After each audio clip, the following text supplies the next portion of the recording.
I'd like to welcome y'all to the Thurgood Marshall Center for for Service and Heritage.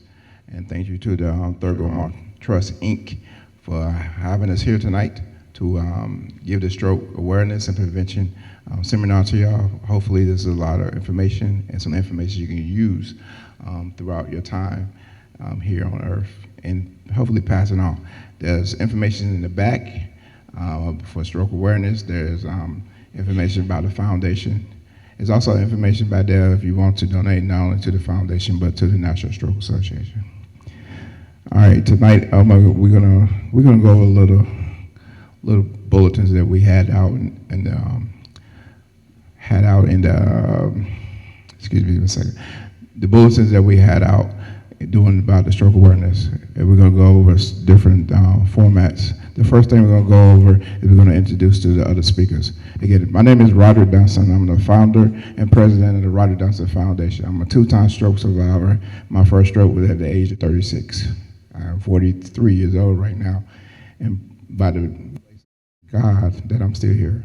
All right, so I'm going to give these up to the other speakers. I'm going to let them introduce themselves and let you know a little bit about them. Good afternoon. Well, I got a big mouth. I don't think I need a microphone. All right. My name is Stroy. I'm a stroke survivor. I actually had 3 strokes. My first stroke was December 23rd, 2014. So I'm about 15 months post-stroke. And one of the biggest things when Roger reached out to me, one of the things I wanted to get across to everyone is that, you look at me, I don't look like someone that would have a stroke. The thing about strokes is it doesn't have a look. It doesn't have a race. It doesn't have an age. And the stroke just doesn't happen to the person that has it. It happens to the entire family. And my entire family was affected by the stroke. And I'm glad I'm here to share my story today with y'all. Thank you. All right, this next man, I don't know who he is now. I'm playing. He's going to come up to you and talk to you and introduce himself right now.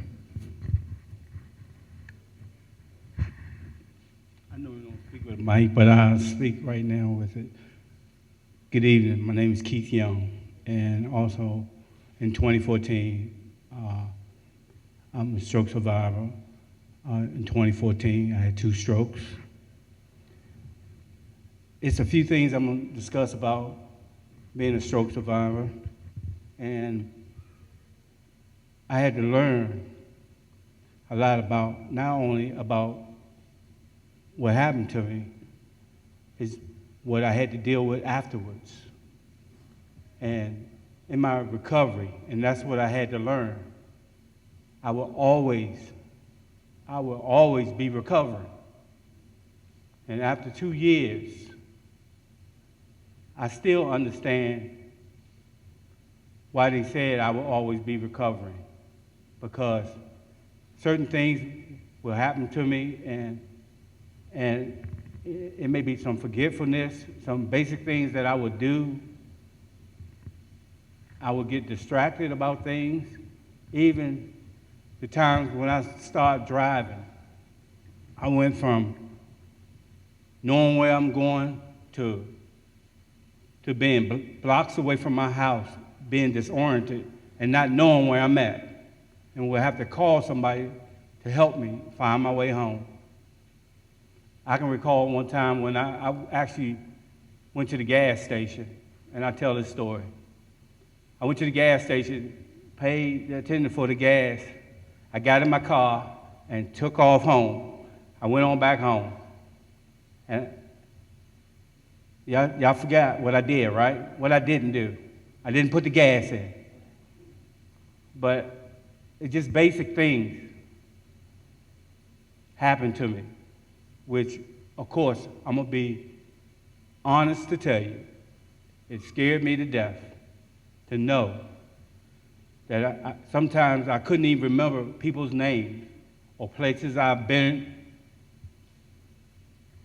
and things that I've used to do, I stopped wanting to do them. Things I enjoyed doing, I didn't want to do anymore. But after learning and learning about stroke, more research I came across, I found out that it was thousands of people who was dealing with stroke surviving and stroke death. And the stroke deaths range was up to 140,000 a year across the country. And I said, let me find out some more information, because I am recovering. I need to research, because I love history, but the history of stroke awareness got me to a point where I had to find out more about my illness and this disease. And what stroke is, and people say, what is a stroke? How did you get a stroke? Well, I simply tell them, those were the cards that I was dealt at the time. And actually, just to let you know, having a stroke and what a stroke is, it's a blood clot that's in your brain that clogs up or it'll burst. And you may have other ailments that cause this to happen. But you don't know when it's going to happen at any given time. And being stroke is the third leading cause of death among not only Americans, but among African Americans. African Americans, because, and I had to find more information about this, and I said, why? Because obesity, diabetes, hypertension. Does that sound familiar to anyone? And guess what? What sex do stroke affect the most? And it's women. And ladies, I'm gonna admit it to you myself. Y'all take on a lot. Y'all take on a lot. Y'all take on a lot. Especially when y'all gotta deal with us men anyway.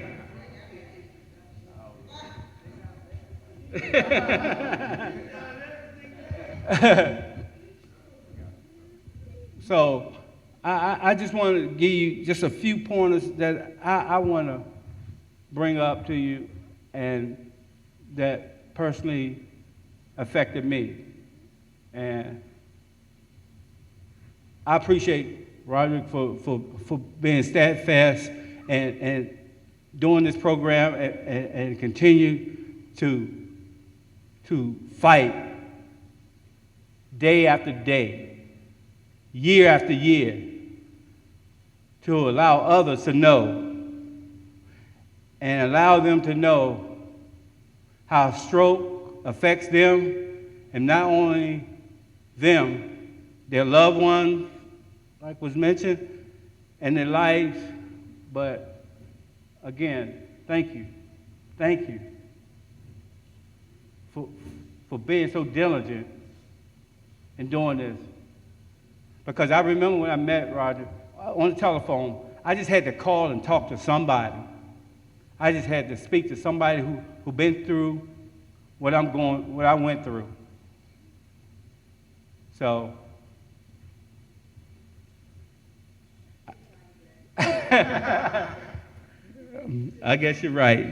My time's up, and I thank you for yours. Ain't no problem. He can talk. We know how you talk. All right. We gonna. All right. One of the things that he mentioned that we're going to go over right now is the signs of stroke. All right. One thing we definitely make sure when you notice someone having a stroke, first thing you should notice is the drooping in the lips, and the eyes and stuff. Part of that drooping in the lip is also making sure that you have to speak, because sometimes that may sound like they drunk. Because someone talking to you, you sound like they drunk, and you know they don't drink. That's a sign right there that you might want to go check them out, find out what's going on. Ask them what's going on. Ask them, did they remember what's going on as far as the date, the time? Because then you find out they kind of confused. Okay. The next thing is any limbs. Is anything limbs and stuff go numb, like the arms? I mean, with me, my left arm went numb. Left arm and leg. What? Your face droop, yeah. So definitely just make sure you do that. And then along with all that information with the face is the speech. Again, the speech is one of the big signs of stroke and stroke awareness, making sure that we understand what's going on with the stroke and stuff. And within that time frame, if you feel like something's going on, make sure, first thing we need to do is make sure we call 911. Because if you're at the hospital within, they say the first 3 hours, but the first 30 minutes is very important. You got to make sure we're there within the first 30 minutes of your stroke. If you're there past that or past the 3-hour point, the chances of you having brain failure and the aneurysm going in and causing a lot of brain damage is very high. And then you'll be sitting there wondering what's going on. Now, one thing I didn't do with my introduction is when I had my stroke, I was just finished refereeing a basketball game the night before. I'm a college basketball official. I woke up the next morning, got my son together. His mom was coming by the house to pick up my son, who was at the time was 6 years old. He spent the night with me after the game. He picked him up. I was going back upstairs to take a nap before my meeting. I had a 9 o'clock meeting. I took a nap, woke up, realized something was wrong. Couldn't lift my arms. I couldn't get, and Lord knows, I ain't gonna lie, I ain't embarrassed. I got butt naked because I was ready to take a shower, you know what I'm saying? So I was going to take a shower, and I feel like I don't know what's going on. And all I did was pick up the phone, and the last number on my phone was my son's mother. And I was like, I dialed the number. I said, I think I'm having a stroke. She was like, what's wrong with you? You drunk? It's 9 o'clock in the morning. I said, no, I think I'm having a stroke. She hung the phone up on me. Reason she hung the phone up on me is because she called 911 to come to my house, my apartment, to come pick me up.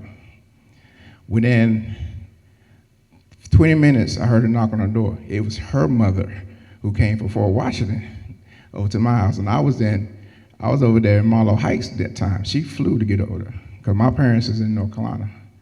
When I got to the hospital, they told me not only did I have a stroke, but that was my second stroke in 2 days. I did not know I had the first one. Not only did that happen, the aneurysm was big, it grew, and not only was the aneurysm big, but it had caused so much fluid buildup around my heart, 15% of my heart was working. At the time, I was placed on a heart transplant waiting list the same day I went in for a stroke.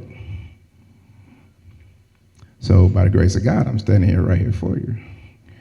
But he's here to say all the signs was there. Stress, hypertension, my family having hypertension in family history, my father just going on a defibrillator 8 years prior to me. Didn't pay attention because I thought I was in perfect shape. So it doesn't matter how much shape you're in. We got to make sure that we take care of ourselves.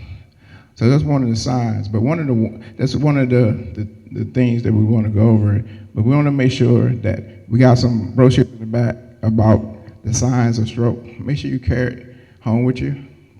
Get a handful, pass them out to different people, co-workers and stuff, because we need to get that information out, because if we don't get that information out, we're not doing our job as helping each other. Because one thing we don't do in today's society is to educate ourselves.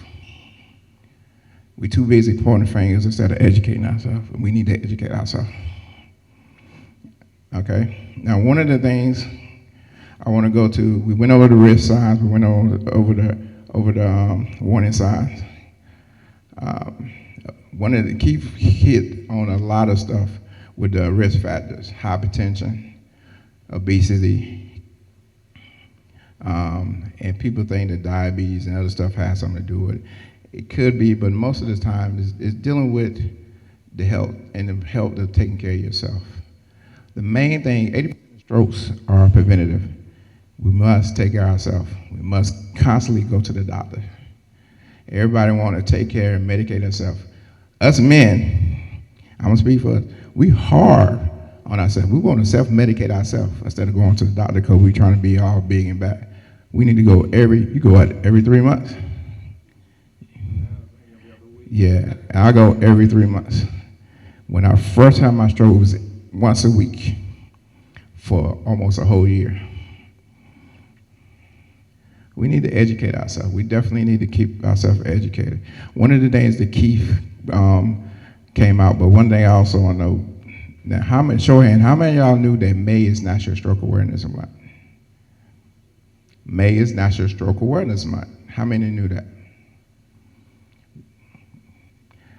You don't know that because it's not advertised as much as most people, because you hear breast cancer, lupus, and they put prostate cancer along with it. But the month of May is big for the National Stroke Association and the American Heart Association because they do a lot of promotion.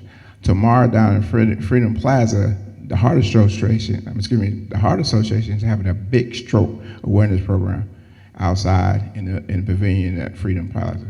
A lot of people don't know about it because it's not a big breast cancer, it's not the walk. But that's one of the things we need to educate ourselves. Now, Keith has mentioned that it's the third leading cause of death.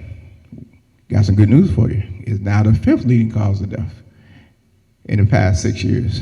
But still the first leading cause of adult disability, permanent disabilities in the United States.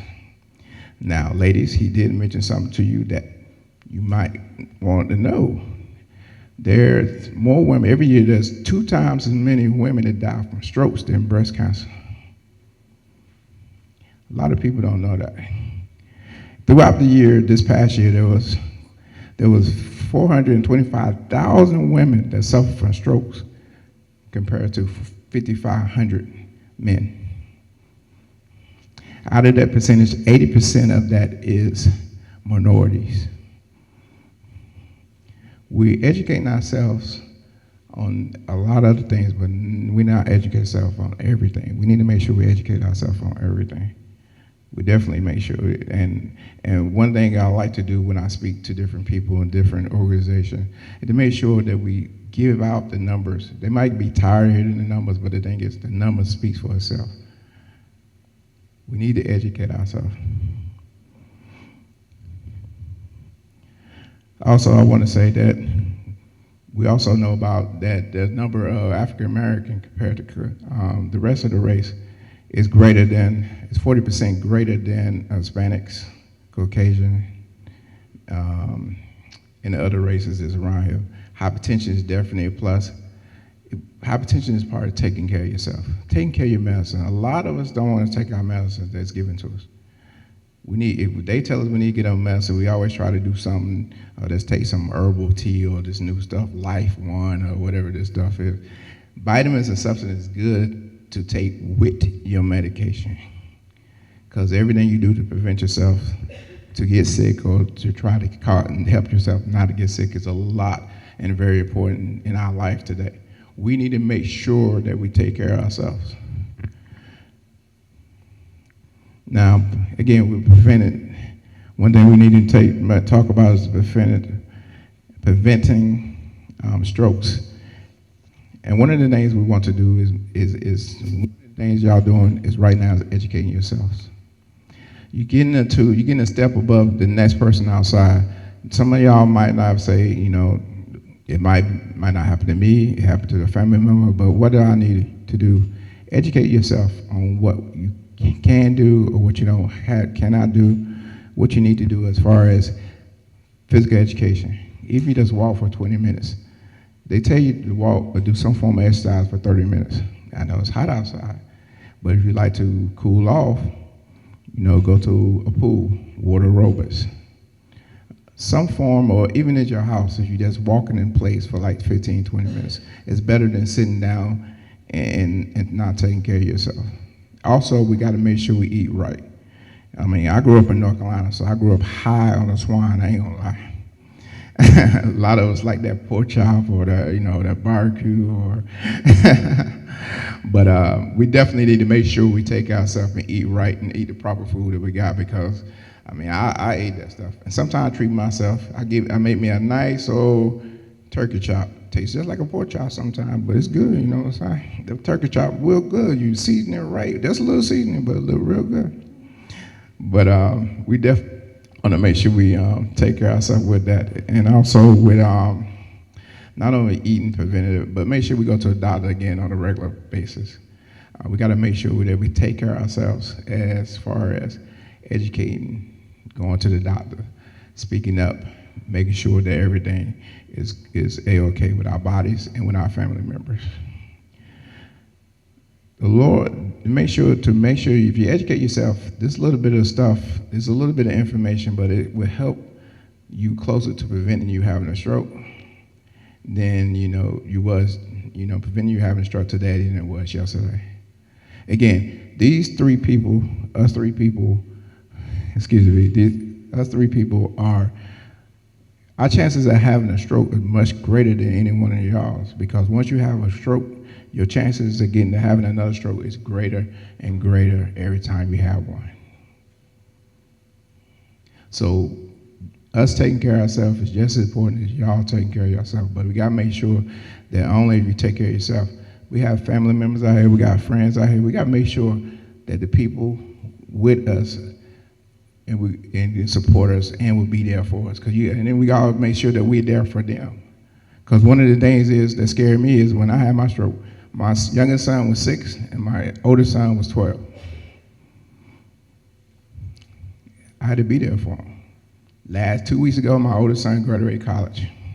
I did the happy feet. And I got one right now that's getting ready to go to St. Albans on a scholarship. So I'm blessed to see that, but I wouldn't have saw that if I did not take care of myself after I had my stroke. Okay? One thing I'm gonna go over right now with these gentlemen to come up and speak, some of the preventative things that they think that might help that I didn't do. You're gonna go last, man.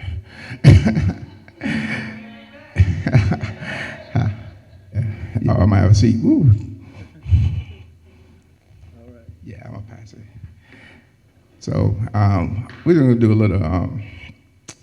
I spoke a little bit on the preventative thing, but some things that you might want to tell the people about preventative stuff that you need to do to prevent. They might do to prevent, and what you're doing now to prevent you having another stroke. Well, I definitely want to piggyback on preventing. One of the things that he said was to educate yourself, but I kind of want to follow up on that. It's knowing the numbers and know what the numbers mean. The stroke world was a whole new world for me. I had no idea what a stroke was. I woke up and my whole left side was numb. I didn't know what was going on. I went downstairs, I saw my wife's face, and that fear, that look in her face, I knew something was wrong with me. So after that, I went to the hospital, and I had a second stroke. I was supposed to be released Christmas Day, and they dropped my blood pressure so fast, which caused a second stroke, and come to find out I had an additional one. I say that to say I didn't know the numbers. I didn't know what my blood pressure should be, how low it should be, what my sugar level is. So it's important to go to the doctors, but know what you're looking for, because they're not gonna break it down to you. And you have to do your research, and they're gonna try to medicate you, and you gotta listen to your body. And that's whether you had a stroke or to prevent a stroke, listen to your body. If you're taking a medication and you know it doesn't feel right, they have about 20 different other alternative options for you. And what happens with your doctors, most of them, they're not vested in you like you're in yourself. So take the time, do the research, listen to your body, and create a regimen. Right now, currently, I'm taking 8 different medications a day. And all of them, of course, have the similar side effects: sleepiness, tiredness, drowsiness, dizziness. So within that day, I gotta find different times to take that medication, because although I had 3 strokes, we have 5 kids. So life goes on. I have to be present, I have to be functioning. So take your medication, know your numbers, exercise, and more importantly, listen to your body. I mean, real quick, I wanna go back. The week prior before I had the stroke, I went to the doctors because I was experiencing bad headaches. He put me on blood pressure medication. I waited. That Monday, I was going to start taking the blood pressure medication. That Monday night, I had the stroke. So, just like everyone that's up here, anyone that ever had a stroke, you go to sleep, you wake up, that's the last thing you're thinking about. And each and every day, I'm learning more about a stroke. I recently went to my neurologist, and he asked me, did I know what a stroke was? And I gave him the definition: when oxygen doesn't get to your brain. And he looked at me, and he said, do you really know what a stroke is? Yeah, oxygen doesn't get to my brain. He said, no, you had brain damage. You might never be the same. Your normal is new. And this whole process, and I know we're going to talk about this later, the recovery aspect, but it is a journey. So I'm accepting my new normal. But to get a grasp 15 months later that I may still have facial droopiness, my arm still gets numb, my legs still get tired. I get tired for no reason. Those are things that I'm still coping with every day. But it's a learning process, and again, there's so much information out there. And being younger, and I just got an email from a friend today, a 60-year-old had a stroke. So it's not an age thing, and that's what I want to emphasize the most. It's not an age thing, it's not a health thing, you know, it's just one of those things. And the best thing that you can do for yourself and a loved one is to be educated, like he said. Thank you very much, Lee. All right, here comes a professor. No, I'm playing. All right. You got 5 minutes, man. Okay, 5 minutes, no fun. Again, thank you. Preventable signs. I was unaware of it, but someone was for me, and they're in the room, and I have to recognize that person. Paulette, can you raise your hand?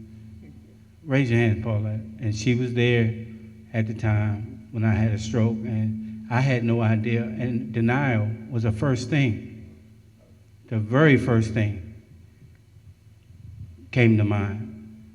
And strangely, under her direction, she took me to the hospital, and things were going on with me that I had no idea or could not recognize. And again, thank you. But taking your medication, if you have prescribed medication that you're under doctor's care, take your medicine, because there's times when I would miss my medicine, but I know the difference in me when I do miss my medicine. And I'm to a point now where I have to put it in my phone, take your medicine, take your medicine. Because if I depend on Keith to remember, it wouldn't happen. It will not happen. So have reminders, have your family members remind you. Set it in your phone. Do what you have to do to take your medicine. It's so important. Take your medicine. 5 minutes? All right, thanks. One thing that Lee said that's very important, there's no age discrimination against stroke.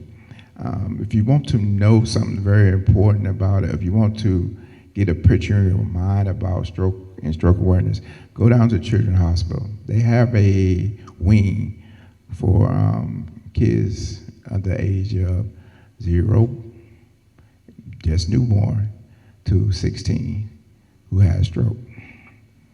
You will see the difficulty they have, because with the younger kids, the infants, it's difficult because they still haven't even got the grasp of being here on earth. And it's so sad that you see that they're trying to, and I was asked to go down there and not only speak on behalf of the foundation, but to speak to the parents of the kids. And I met a 16-year-old young man who played hockey for the Mather High School and had a stroke on the ice hockey, on the skating ring. And it was sad. But again, the education, the parents like, I never thought he would have a stroke at 16. He didn't educate himself. He didn't make sure. And they wouldn't have known to educate himself because we are programmed here to only think about, again, the lupus. Now, I'm not saying don't educate yourself about lupus, breast cancer, prostate cancer. We need to educate yourself on everything. And one of the things that these two gentlemen didn't bring up, but I made sure that I need to bring up on everything. When we go to the doctor, we go to the hospital, ask for, a lot of insurance companies don't approve of, but an MRI and CAT scan. Reason being is that's how you cannot tell there's a tumor, or aneurysm from an x-ray. A lot of doctors won't do it because it's expensive. But the only way you see it if you have the aneurysm is that you get that CAT scan or the MRI. The images of the brain can show and educate yourself so they can see something going on. Because there's a lot of people who ask for that and they see a potential stroke aneurysm in their brain. Again, one of the things we got to add yourself that a heart attack and a stroke is two different things. It could damage your heart like it did with me, but we got to make sure we educate ourselves and get that. So when you go to the doctor, say, doctor, I was happen to be at a stroke awareness prevention thing. It was like CAT scan and MRI, will my insurance approve it, or can we do one or the other? And it will help us out definitely about that. Okay, one of the things we're gonna go into, we got about an hour to go into this, is life after a stroke. You have three different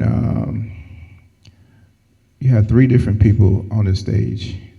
One is married, two is single, one is older. But he educated ourselves. We went through a lot. And I'm gonna start off and then I'm gonna let each one of them tell them about life out of stroke. After my stroke, I had 1.5 years of physical therapy and speech therapy.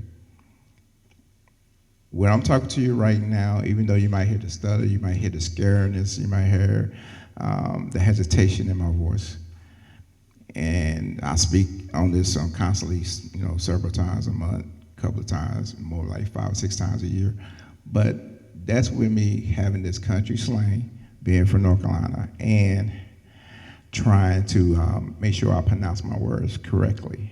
Because when you're going through that speech therapy, you want to make sure you pronounce yourself and pronounce your words and don't sound like you having difficulty compared to the rest of the people, but you are, because when you go through that stroke and you learn how to speak over again, hey, don't be afraid. I did, when I went through my speech therapy, I went and got my son's hooked on phonics. He was 5 years old, and I used it over again to practice when I'm not with my speech therapy, because it's very educational, but it still has the same problem. Not only do you do that life after, but it's kind of hard to get back out. Kiefer said he was getting back out in the community, went to the gas station, paid for it, and put the gas in there. Same thing happened to all of us. We go out there, we scared. I stayed in the house for a good 4 or 6 months after my stroke. My friends had to come by and say, look, come on. They kidnapped me. Come on, let's get out of the house. You can't be staying in the house all the time, because life goes on. That's including when doing my physical therapy and speech therapy. So life after stroke is difficulty. One of the things that we go through as a stroke victim is we go through a little thing called emotional. We get very, very sentimental about stuff. We might start breaking out and crying over stuff that we usually didn't cry about before we had a stroke. That is a medical side effect of a stroke. A lot of people think, oh man, he's just crying for no reason, but it's a side effect of a stroke. Your brain will make it seem like the most basic thing is not that hard to cry over, but you boo-hooing like a baby. And if you see someone with a stroke and having a stroke like that, it's not because they are sensitive, it's because it's a side effect. The chemical balance in your brain is not together. Like Lee said, when you have a stroke, you have brain damage, point blank. And if you're a functional adult after a stroke and still be able to do the things that you do, this gentleman run a business, This gentleman is going around continuing living his life with his family with 5 beautiful kids. That's a lot of work for someone with brain damage. So when you see someone that's going out there and still doing what they're doing, physically, I'm still able to referee, even though next year I'm physically retiring from refereeing basketball, college basketball. So, but it's hard. And then, you know, it's different atmosphere that you can go through. I go through the embarrassment of crying, because depression is a very, very big thing when it comes to stroke and stroke life afterwards. Because when I was out of the hospital, my son was 5 years old. I'm trying to tie his shoe so he can go to school, and I could not tie it. And I broke down and cried after he left. That kills you deep inside. Depression is very, very much important, and very one of the things that you will go through when you're dealing with stroke and life after stroke, because if you don't get your help, and I'm not talking about medication, you need someone you talk to. That's why if you know somebody with a stroke, have that backbone to go over there and talk to them and give them encouragement that they need. Because if they're going through depression, they can cause the other stuff in your life to be going wrong. And I know too many stroke victims that have committed suicide for the depression, and especially on the men's side, because you the man of the house, you trying to take care of your house, but yet you can't do like you used to, physically and mentally.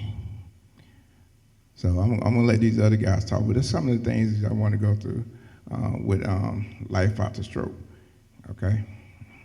He hit it on the head with the depression. That's definitely an obstacle. And another one that I personally experience is high anxiety as well.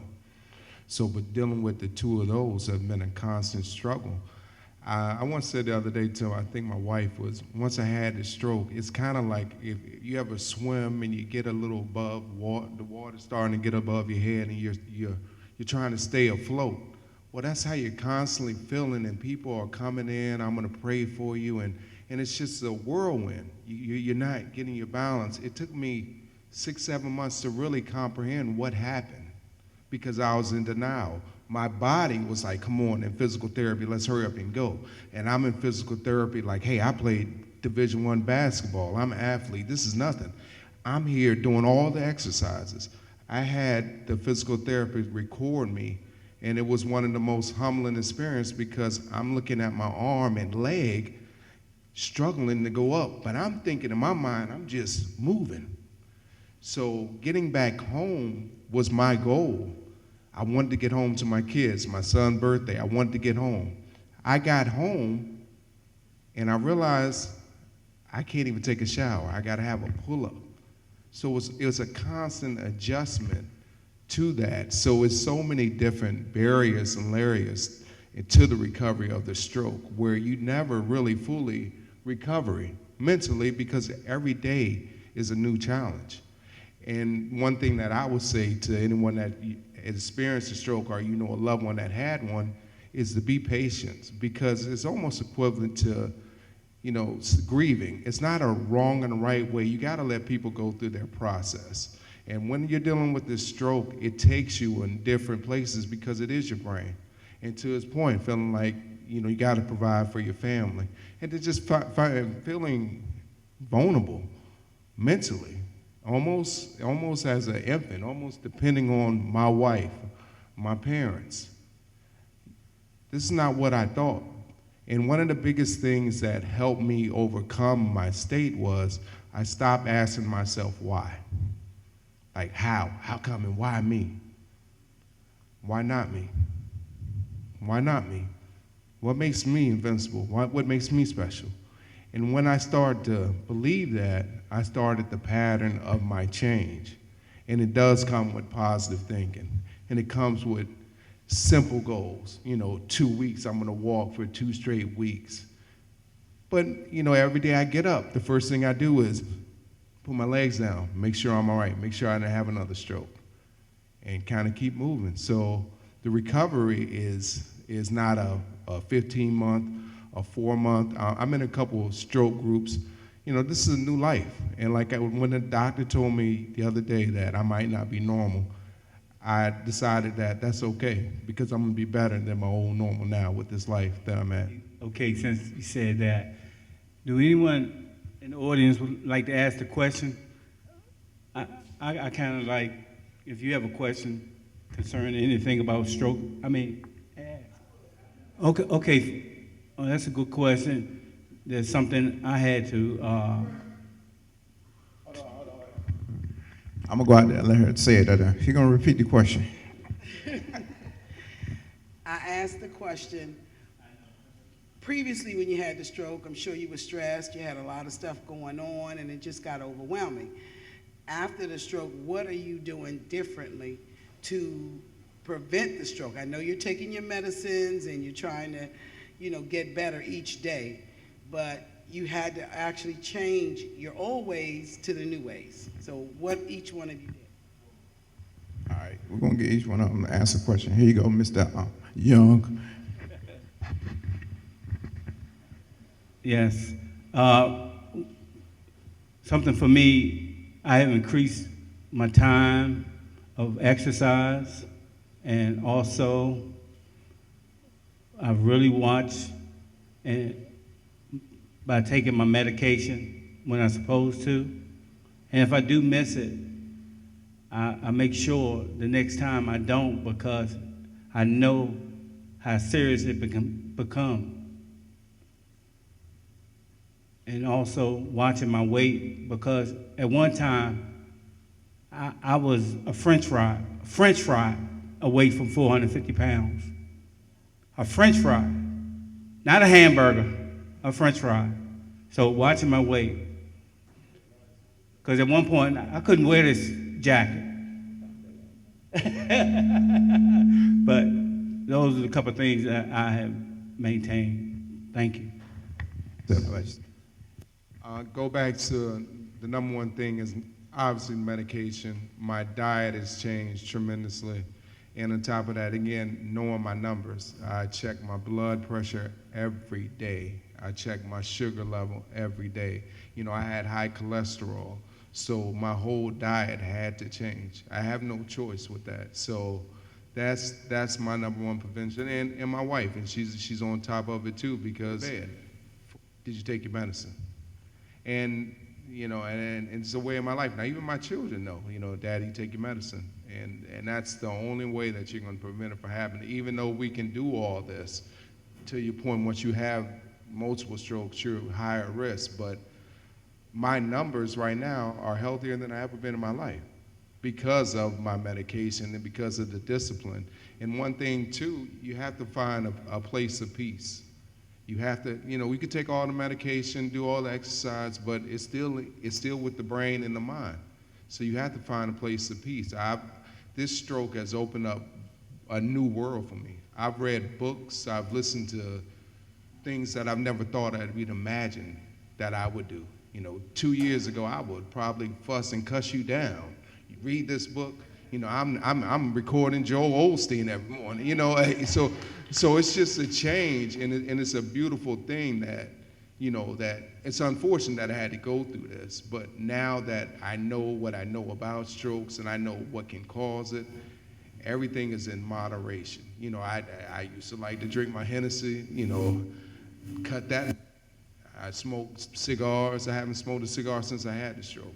It's certain avenues that I know I can't go down because I'm not that person yet.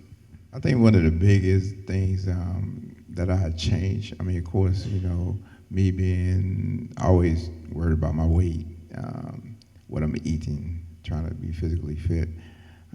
One of the biggest things that I have changed is my mental aspect of life and thinking, and making sure that people or my surrounding or not just my surrounding, but my workspace does not bring me to a level where I would need to go take that extra, the pressure pill or the hypertension pills when I get home.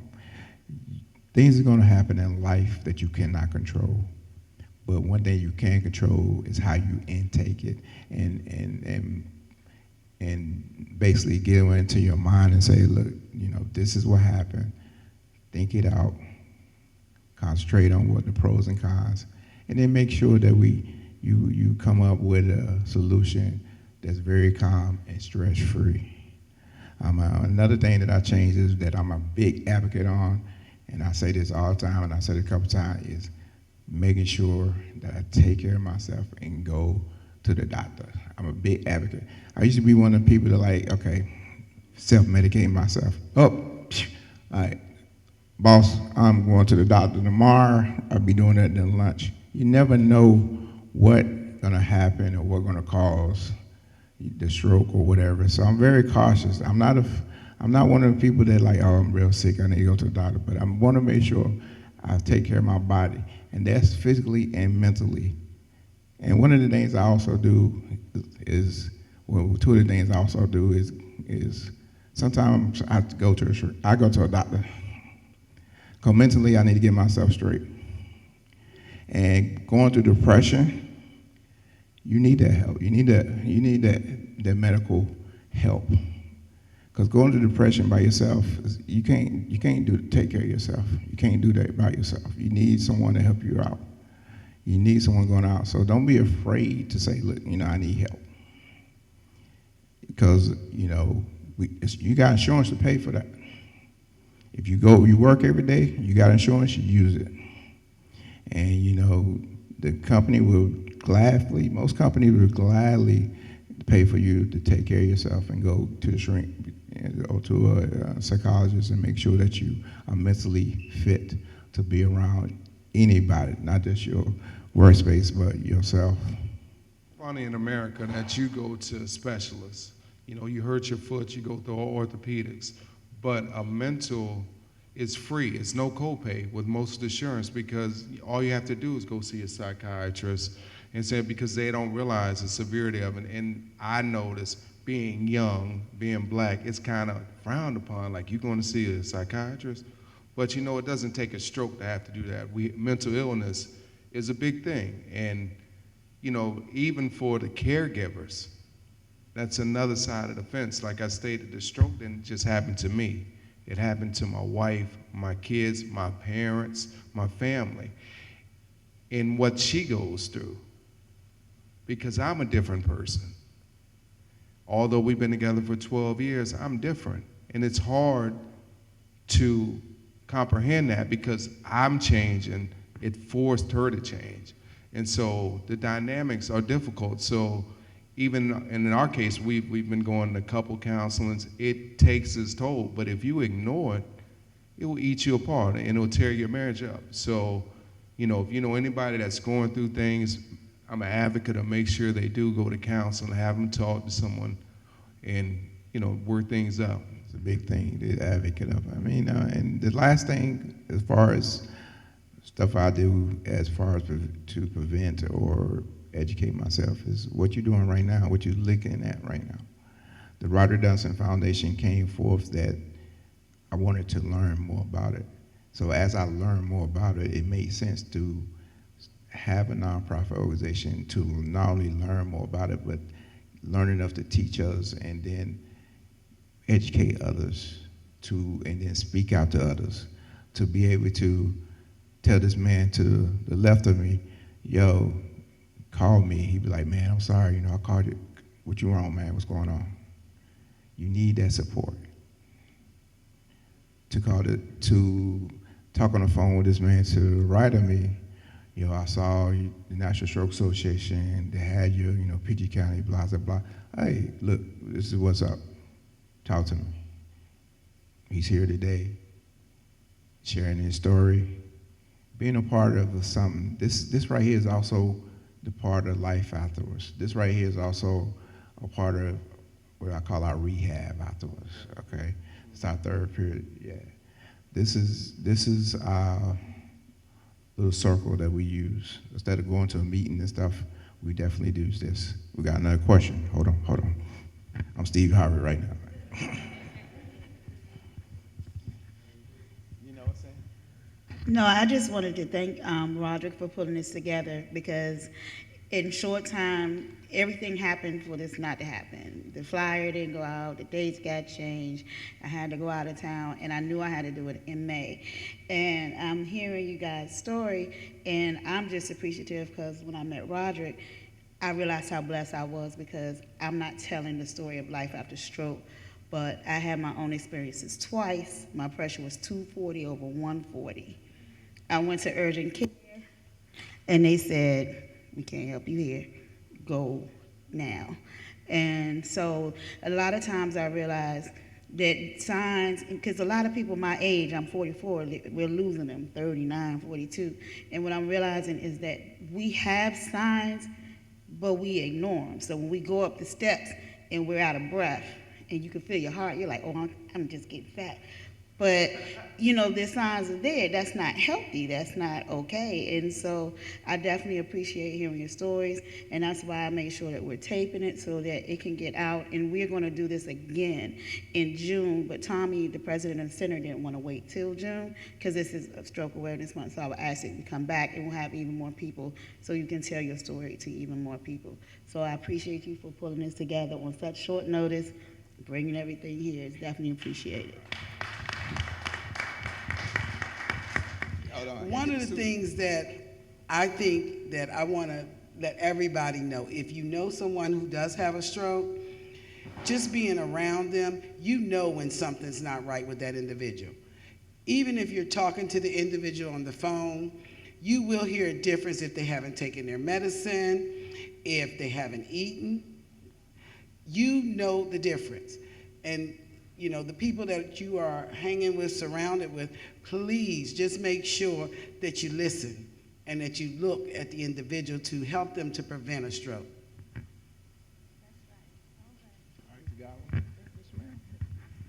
Do y'all have women on the panel?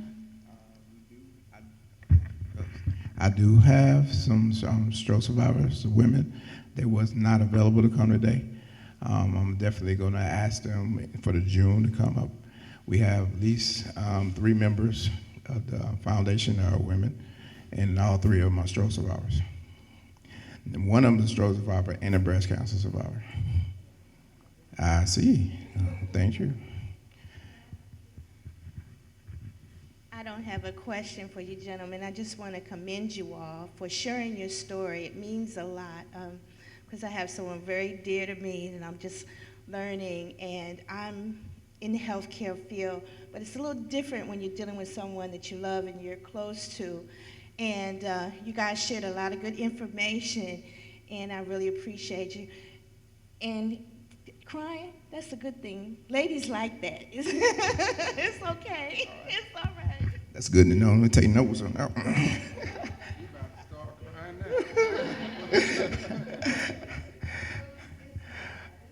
Besides the center and Thurgood Marshall Trust, this lady has always been a supporter of the foundation from day one. She also had, she's always on my butt all the time to get the website started and stuff, and so and be on top of it. But Miss Stacy Palmer, she's also she is EVA. Management, social networking and stuff, marketing. So she's doing an excellent job, and I always call her when I'm doing something. I'm like, Stacy, I got a meeting here, what I should do, what I should say, you know what I'm saying? And she's like, all right, Rod, do this, blah, blah, blah. But this young lady is an important part of the foundation. She does, when she ain't pulled 500 other places, she give me like that 5 minutes I need to answer that question about the foundation. But I truly are blessed to have her in my life and being a friend and a true friend, and not only a true friend, but a business partner in the foundation. So thank you. Hey, she does everything. You see on her Facebook and the website, Roderick Dunston Foundation.org. That's Ms. Palmer right there, right? You know what I'm saying? But we got a few minutes left, so you know, it is. We got it to 8:30. But is there any more questions that you want to ask? Anything that we need that you cover, stuff that you did not cover? It's a lot of details. I'm sorry I did have a video to show you, but didn't get the video. Uh,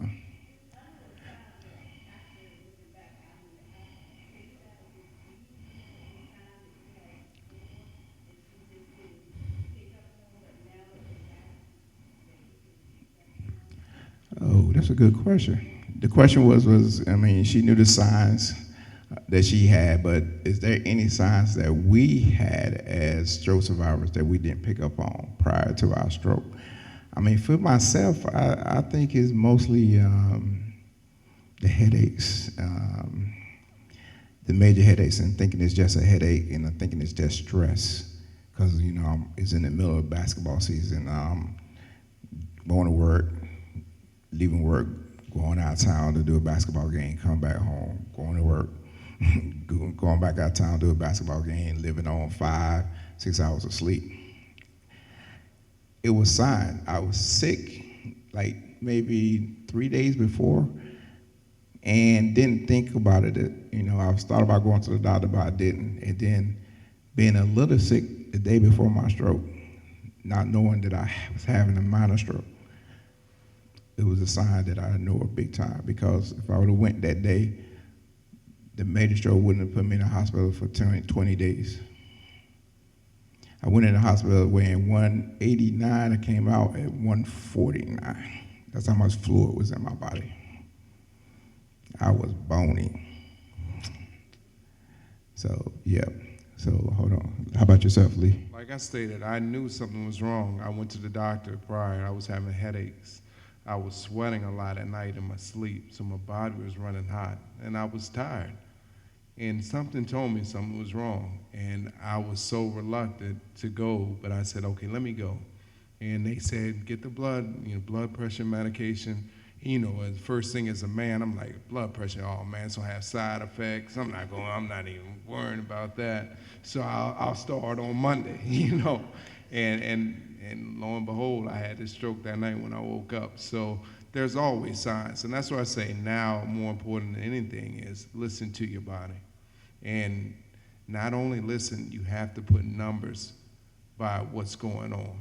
Because if you know 240, you know that's a problem. But just anything. And like I went to the doctor a couple weeks ago, and you know, one thing that my wife has made me realize is they're taking our money, so they're going to do what we want them to do. So if you want them to have a test, take my blood, cholesterol level, liver, go ahead and do it. This time I'm not asking you. I'm telling you, this is what I need done. And those are the things that I would recommend everybody. And as far as you caregiving for a loved one, you know, all I know is she had a lot of patience, a lot of love, a lot of things that you're not going to understand, because we're not able to even understand it. You know, we might not be the same person. I know I probably said things and did things just because I was in denial, you know, trying to push you away. I don't want you to see me like this. So, you know, you guys have just as hard a job as us recovering from strokes, taking care of somebody that had a stroke. So, bless your heart, and good luck with everything. Well, just from hearing some of the reoccurrences that you guys had, I have a vivid memory of, I had people in my house working, and I was trying to warm something up in the microwave, and I just kept hitting the microwave, and it wasn't working. I couldn't see it. I couldn't see the numbers. I was getting blurry. The numbers were just too small. And I was like, I can't turn on the microwave. I just kept saying it. I can't turn on the microwave. And the guys that was working at my house was like, are you okay? Yeah, I just can't. The microwave's not working. And all of a sudden, I was just literally salivating. My mouth was just running. I mean, I couldn't stop it from running. And the guys was like, your mouth is running really bad. And someone was there to recognize the call for some help. Again, recognize the signs when you see something is wrong. And that person just isn't right. One of the things you got a question? Okay, no problem. Well, one of the things that it's on the website, on the foundation website, and also on the Facebook page, is a slogan that we put to don't forget about the signs. Don't ignore the signs. As big as day, it's a small phrase, but don't ignore the signs, because the signs is there. The question is you going to react to the signs in the right way? If you feel like you're giving a headache, you feel like something is ain't right, go to the doctor. Again, just like Lee said, we paid the doctor, we paid that medication, we get that insurance payment through our work to make sure that we paid. We got to ask the doctor what we're doing. If you want a CAT scan, please take a CAT scan. Please get an MRI. Don't act like you're asking too much, you're pulling the legs. You pay for that service, get that service. Well, that's one of the things that we definitely need to make sure the signs that we had. And my science was very, very strong. I just ignored it. 6 years later, I thank God that I'm here and I'm able to not only teach others, but have the two brothers beside me who are strong survivors and have strong family ties to be a caretaker for them. I'm sorry. Thank you. Thank you very much. It's not a question, but it's just to say thank you. Thank you to you all. Thank you too for helping me understand my husband more in these brief little bit of time and just giving him this opportunity. I'm one of those people that believe everything happens for a reason, good, bad, or indifferent. You may not realize it at that time, but I'm proud of this man, and I'm for him to sit here and speak the way he is, speaking even better than he did before the stroke, but just being in sharing his knowledge and being confident in doing so. And I thank you both for giving him the opportunity to do so. And thank you all for listening. Thank you very much. Oh, anytime. I think these two gentlemen for coming out here and having the nerves to do this, because a lot of survivors do not do this. You go through a lot in life and some people are embarrassed to speak about it because they're scared that they're going to be judged about how they talk and what they went through and all the stuff they struggle. Because again, life after stroke is a major struggle. It's a lot of stuff that you go through that you can't do, that you couldn't do before. You can't do. You could do before, but you can't do now. And one of the things that you learn that as a stroke survivor, that you constantly relearning, re-educating yourself, reinventing yourself. You're not going to be normal. You're never going to be 100%. But 99% is better than 100% sometimes. All right? One thing we definitely got to make sure that, again, this is a small forum. Again, Stacy said we're going to do it again in June. In June, for those who have not followed us on the Facebook or on the website, the Roderick Dunston Foundation has just been just partnered up, and the contract will be signed. I can tell you, the contract will be signed next week with the National Heart Association. So the Roderick Dunston Foundation will also be partnering up with the Heart Association. I will be a speaker for the American Heart Association, going around the stroke survivor, doing volunteer work. The foundation will be there too. And next time, for the ladies in the back, the ladies, our stroke survivors, female stroke survivors, will be here on the panel, along with we're going to have member for the Heart Association, and we're going to have medical personnel. So in June, tell the people who missed this to come back in June, because in June it's going to be bigger and better. And then we keep growing and growing, and more people come out. Like I said, tomorrow at Freedom Plaza, the Heart Association is having a big stroke awareness program. I think it's in the plaza or something. So if you're in DC area, just try to go up there. So one of the things that I want to close on, and I'm gonna let one of these guys close on, is again, educate yourself. If we got flyers back there, take a handful, carry with you. I get copies, I got major copies, I can make copies. But the thing is, 80% of strokes are preventative. If we don't prevent or educate ourselves, we're not gonna know what's going on. With all the things going on in life, with the stroke, breast cancer, lupus, we gotta educate ourselves. As African Americans in today's society, if we don't take care of ourselves, who's gonna take care of us? Definitely, we gotta make sure we take care of ourselves. So I'm gonna let each gentleman say something as a closer, and speak what's on your mind, brothers, because believe me, this is our forum to educate people, okay? Again, I want to thank you for the opportunity. This is the first time that I've spoke outside of my family members about my stroke. So I thank everyone, for being here and listening to my story. And again, you allow me the opportunity to speak on this. And to his point, education is the number one thing. And, don't be afraid to ask for help. I know I used to joke with some of my friends because they didn't know anything about it. I was like, man, I don't have Ebola. I don't got Zika. I had a stroke. You can come see me. I'm okay. Because people don't understand exactly what it is. And I had 3 of them.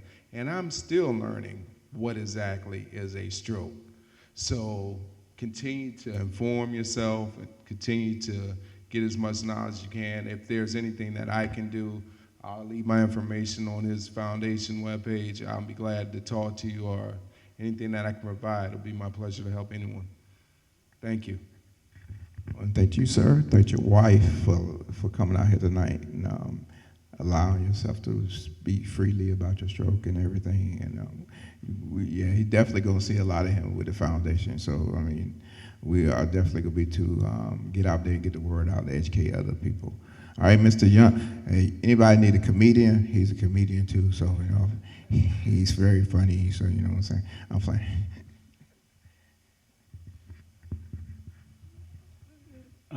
Real short.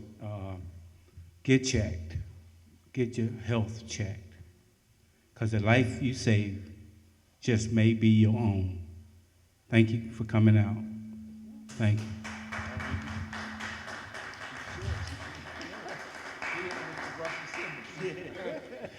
Man, you've been saying like dissertations all night. Now you're gonna say it like a 5-minute? Yeah, I know this brother, man. This brother be sitting there. We be on the phone talking all night, man. Again, I want to thank Thurgood Marshall Service and Heritage Center and the Thurgood Marshall Trust, Inc. for allowing us to use this facility to use this as a stroke awareness and prevention, stroke awareness and a prevention seminar. I'd like to thank y'all for taking the time to come out and educating yourselves and learning a little bit more than you did before. Even if it's, 600 to 600 people, you be touching at least somebody in this area. And the education, again, the education is key to anything in life. So thank you again out for coming. God bless y'all. And I hope y'all safe travels home, and give yourself a round of applause for coming out here. All right. Thank y'all, and have a good evening and a safe drive home. Okay?